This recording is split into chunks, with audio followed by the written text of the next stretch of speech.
Hey, so what we want to look at is we've done several videos on composting and rabbits and in urine, and let's put it all together at one point. So we're feeding pellets to our rabbits, but we're also feeding what's left over from the grocery store. We go in, we get these rinds, we got honeydew, we got cantaloupe, we got watermelon. These are all the ends. This is their garbage that they throw away. So it's not a charitable donation, it's their garbage, it's their refuse. And this is fed to the rabbits. They love it.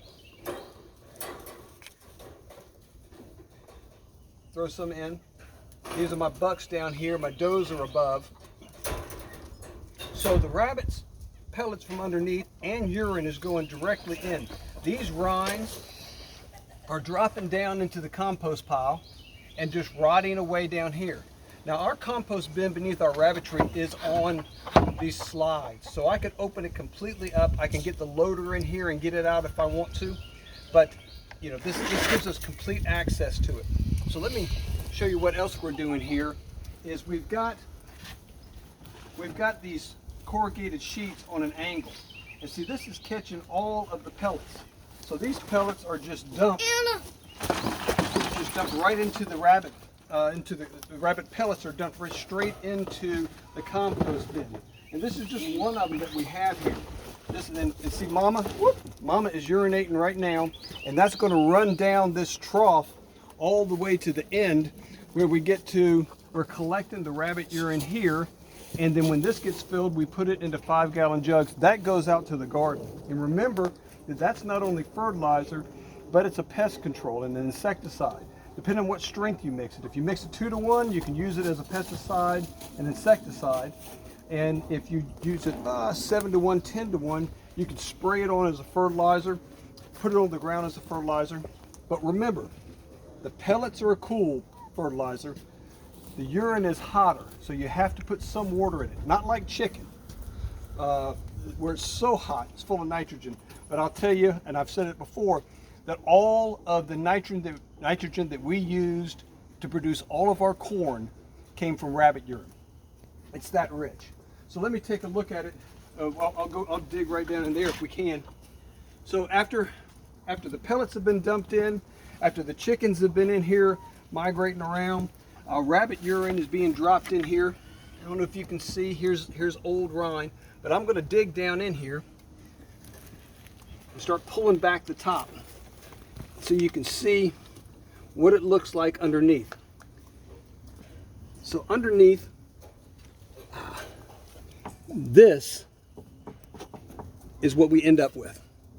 Look how it packs together. Now, I told you in another video as well that this is full of not only the bacteria, not only the nutrients that it needs, but it's full of fungi. Fungi, is your transmitter between the soil and the plant. Without fungi, the soil can't hold moisture and it can't transfer the moisture to the plant. There has to be that tie layer. So if you've got proper fungi, you can use as much as 70% less water on your soil. Because I've said before, if you watch corn in the midst of a drought, the corn's dying in the field, but the trees in the woods are fine. That's because that soil is alive. The soil in the field is dead, and it needs that constant irrigation. So we're able to pull these slats out, get down in there, scoop out what we need. We usually pull off the top and get down below, get down to the bottom of what we need. And how I built this, just FYI, underneath here, I've got the same patio bricks as we're walking on right here on the outside. These are 8x16s, and I've got some 24x24s, and I put that in the bottom just to hold everything and keep everything from draining down into the soil when it rains beneath. But that's how we make it. It gives us a good solid bottom to run our shovels or run the loader against and scrape it up and collect. So that's it. It's an organic feed, right, girls? It's an organic feed. It's scraps from the grocery store, and we take that and combine it with the urine and the pellets. You're eating my rabbit food. And then that creates a compost that we grow more plants in, and we continue that cycle and continue that cycle. We've been given dominion over this earth, and we need to care for it the way God would have us care for it.